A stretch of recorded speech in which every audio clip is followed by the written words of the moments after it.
Ouais, juste ça, juste l'écologie. Ok, alors pour l'écologie, ça va être très important justement de vérifier l'écologie avec la personne, parce que si elle veut un changement dans sa vie, il faut vérifier si, entre la situation où elle est aujourd'hui, c'est-à-dire son état présent, et l'état désiré où elle veut aller, déjà qu'est-ce qui lui manque pour y aller? Donc les ressources, forcément. Et il faut s'assurer que l'envie de partir de cet endroit pour aller vers l'endroit désiré est suffisamment important.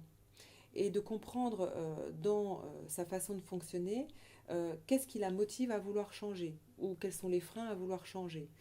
Parce qu'on s'aperçoit parfois que quand on la projette dans son objectif réalisé, on se rend compte qu'il y a plus de désagréments au changement et que les raisons de changer ne sont pas forcément justes.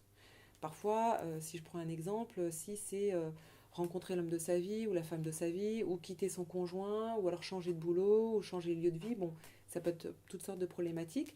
Les raisons pour lesquelles le changement est souhaité ne sont pas forcément très justes, ou elles sont mal formulées, ou elles ne sont pas conscientisées chez la personne.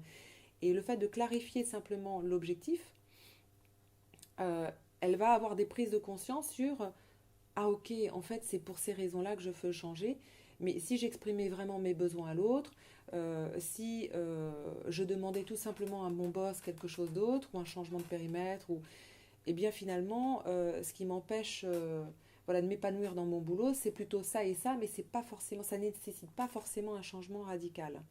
Euh, il peut y avoir un problème de communication, il peut y avoir un certain nombre, le fait de ne pas pouvoir s'affirmer ou d'exprimer ses besoins. Et donc le fait de clarifier ça va permettre justement, pas forcément d'aller au changement, parce qu'on s'aperçoit que le changement n'est pas forcément écologique ou juste pour la personne, mais de recadrer et de redéfinir l'objectif et de l'accompagner justement sur comment s'épanouir sans forcément voilà, aller au changement. Et puis dans d'autres cas de figure, le changement est parfaitement écologique, il est parfaitement juste, il n'y a aucune obstruction à ce changement-là, où les freins qu'il y a peuvent être levés sans que ce soit, euh, je dirais, euh, sans que ça engendre de difficultés particulières pour la personne. Au contraire, ce sera épanouissement pour elle de changer. Voilà, donc on va vérifier et calibrer par rapport à ces aspects-là pour être sûr que...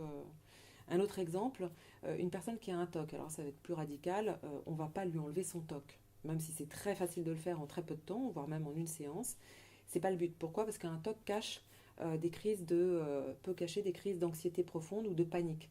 Donc l'idée, c'est pas de faire ressurgir la panique et l'anxiété, c'est d'abord de la ramener à l'équilibre et ensuite on lui enlèvera son TOC.